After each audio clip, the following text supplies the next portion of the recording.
security, web security, file sharing, and e-signing services. We even offer solutions on Amazon's AWS and Microsoft's Azure public cloud platforms. To try any of our cloud-connected solutions free, visit barracuda.com/cloud. You wouldn't want your meal shipped from another continent. Why would you want your favorite radio station streamed from across the globe?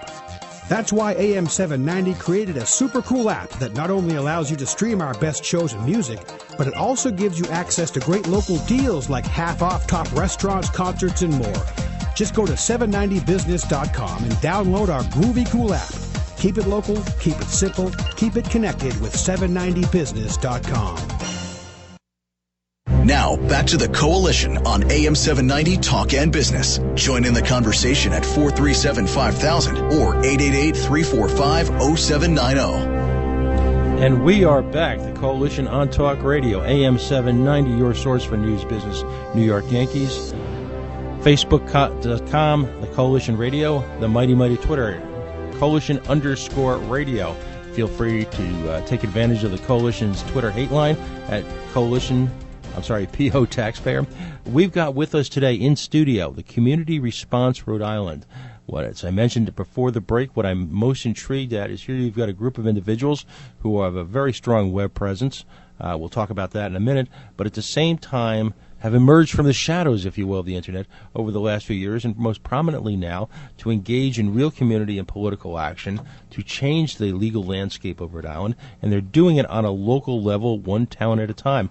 Gentlemen, welcome back. Dimitri Liskatis, tell us a little about where you stand right now in the city of Pawtucket with the legislation, if you will, if it's been crafted as a bill, what kind of response you've gotten, how has it been received by the Pawtucket Popo? Yeah, basically it's just it's an idea at this point. We haven't drafted any legislation and we've been throwing it around. We have a petition out there that you can sign on our Facebook group page, Community Response Rhode Island. We've talked to probably 3/4 of the councilmen in City Hall. Of the ones we've spoken to already, all of them have, given a green light for the idea to the extent that, most of them say you need to find the money to fund it. We've had Timothy Rudd, who's a Providence police officer, give us a good review. He likes the idea. He's very open-minded. Albo Vitale, Mr. Tatro, to name a few. I don't remember all their names, but these gentlemen have all been on board as far as they like the idea. And I mean, how can you not like the idea? Accountability, it keeps everybody accountable, the police and the citizenry, and the residents. And in a city like Pawtucket, too, you've really got a mixed landscape there. You've got some beautiful suburban landed gentry, and then you've got the hood. Right. And across the board, you've got some wonderful, middle-class communities that the type that I belong to. Everyone benefits from this, don't they? I mean, absolutely. I mean, as one of my heroes would say, just the facts, ma'am, just the facts. Right. I mean, basically, you don't know what you're getting today. When you get pulled over, you don't know whether you're getting Bonnie Fife or Judge Dredd. And I think we need to have a camera there to keep the police officer and whoever's being, whoever's has the issue to, Has there been much of a response yet from the Pawtucket Police Department, the rank and file, or as far as the union? Crickets. Yeah, I'm supposed to talk to the mayor this week, hopefully. Let me go back a little bit from what John Minor was saying earlier about the reasons why this group was started. We encountered several civil rights violations, some property rights violations, which originally brought us to municipal court, where we won a case on a zoning order on a court order that was instituted on a piece of property that I own in Pawtucket that was done illegally. And we won that case. And from there, spending all that time in municipal court is where we started to see the disparity in the way people are treated in traffic court. And that's where the dash cam idea came about. And then not too long afterwards, we had an encounter with Pawtucket Police where they demanded identification and made a big sideshow out of a refusal to identify in a traffic stop where they had no reasonable suspicion to believe we had been doing anything wrong. Mm-hmm. And so I filed an internal affairs complaint on that. Basically, I was told by the internal affairs investigator, he asked me if I knew where we were at the time, that traffic stop happened? And I said, yes, it was Barton Street in Pawtucket. And he said to me, do you know what Barton Street is known for? And I said, yeah, I'm from the area. There used to be a lot of prostitutes that, used to work Barton Street. And he said, exactly. And I said to him, you mean to tell me that's your reasonable suspicion? I was floored by that. That upset me so much that's why we started. Anybody who lives in a bad part of town, according to the Pawtucket police, is a criminal. And that's unbelievable. And the courts have already ruled that that's nonsense, but yet that's the way they operate in Pawtucket. Well, and I would argue that that's probably the way a lot of police operate, especially in a lot of urban areas. I live up in Woonsocket, and we've had our share of cases. And what struck me when you guys first sat down and started talking about traffic stops, I was like, wow, this is like a really simple solution to just streamline the whole operation. Like, never mind, like cops shooting black kids or murders or these violent crimes or these, questionable, harassment traffic stops. You're talking about a simple, like, hey, did he roll through the stop or not? Like, if the dash cam is there, boom, bring up the video. Guess what? You're right. He's wrong. Pay your fine. Don't pay your fine. Done. Like, it just serves to expedite the entire process, whether it's from a traffic stop to a murder trial. Absolutely. We have instant replay in football now. Why can't we have instant replay? Right. Right. Well, and it kills me when they come to you and they say, well, you got to find a way to do this.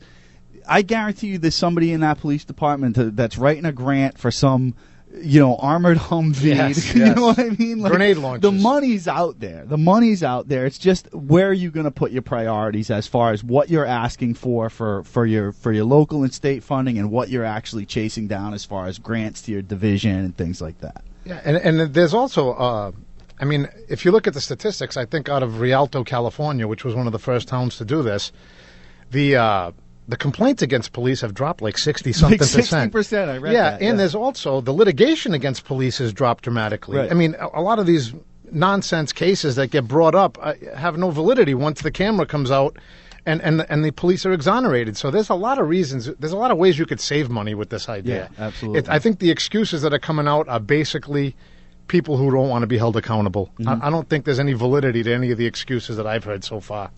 I mean, besides the money issue, and I think we can solve that. I was recently contacted by a new state rep out of Providence, Aaron Regenberg. Aaron Regenberg, yep. And he wants to try to push this idea statewide. He wants to bring it to the State House and push it statewide. And he contacted me. He wants to meet with us. And I think it's a great idea. And here's a gentleman who is a progressive. And this is an issue crosses where, political lines. Yeah, where the left and the right, really couldn't agree more on, the state of militarization in our police departments. Absolutely. The brutality that if unless you're blind or stupid, gets swept under the rug, and bad police officers get protected. Yes, they do. They do. Again, it's not like I don't think that's the majority of police officers out there. I think probably 9 out of 10 cops are probably pretty good guys that are just trying to do their jobs. But it's that one guy that just kind of ruins the one bad apple that ruins the bunch. Right. If you look at why we don't drug test police officers, this gives you an insight onto what's going on. We have police officers, I think, who take a drug test when they first become police officers. After that, they're not required to take a drug test. Unless there's some egregious violation. We had Officer Rico in Pawtucket who got caught beating his girlfriend. When they entered his apartment, there were rampant steroids all over the apartment. I mean, this is the kind of stuff. I mean, you don't know what's happening when you get pulled over. You don't know what type of a cop is pulling you over. Right. Whether this guy's fired up or not. I mean, it's unbelievable that in today that we would not know whether our police officers are on drugs or not. Well, but I think it's also fair to bring in, there is that, being a police officer is probably the hardest job in the world, because you are stepping into situations where you yourself, like you said, you don't know what if this cop is all fired up. Right. But, when that cop makes that traffic stop, he doesn't know who's behind the wheel either. Right. He doesn't know if it's some guy with a gun or some guy that's already on the run or, damn it, this will be my third strike. I don't want to go back, whatever it may be. So I think, there's room in the discussion for that as well, and I think that sure, kind of gets drowned. Sure, there is, too. but statistically, that's not really true. I think your garbage man is 3 times more likely to be killed in the line of duty than your police officer, and police officers, I think, now rank 11 or 12 on the list of the most deadliest professions. Well, I mean, aside from the death factor, I'm just saying Danger. from a mental and emotional stress point of view, it's got to be right. Like that I agree with. Yes, like the top hardest jobs in the country for I sure. thought you were leading into the. So, see, to me, what's going to be interesting and potentially devastating as we move forward as a society, we're engaging and we're entering into a period in our political history where civil disobedience is going to be more called upon than I think really any time in recent memory. You've got a number of factors involved. You've got increasing social pressure. You've got a government that's frankly out of control economically as well as on a civil liberties basis. As a result, you combine that with the increasing militarization of our police department, and you've got a recipe for Ferguson. Sure. Folks need to start distinguishing, I believe, in the media between civil disobedience and rioting. Both took place in Ferguson. Right. Rioting, there was internet memes abound, as we all know in this room. One of them was nothing proves more you care more for a dead kid than going out and stealing 20 pairs of sneakers. There was plenty of that. And there will always be hooliganism, and that will always be used by the status quo, by the government in charge, as a method of, if you will, of diminishing the impact of positive civil disobedience. I believe what occurred in Providence this past week, was by and large positive civil disobedience. I don't have problems, as dangerous as it may be, and the potential for inconvenience, I don't have problems with people walking into the middle of the highway and shutting it the hell down. I'm sorry, I don't. All right, I've been treated all week to these media blowhards going on and on about what if there was an accident, what if there was anything. Are we to sit in our homes sheltered for fear of causing a disruption, for annoying people, and watch our civil liberties disappear? So when you combine this increased police state-like mentality amongst law enforcement, that they are, if you look at the pictures, it's appalling. They are no longer officer-friendly. They're RoboCop. Yeah, and one of the scariest images I saw from Ferguson, which is when it clicked in my mind, was I saw a guy with a helmet and a flak jacket on the back of the flak jacket it said press. There you I was go. like, this is a war zone. Like, this is not supposed to happen on American soil. Right.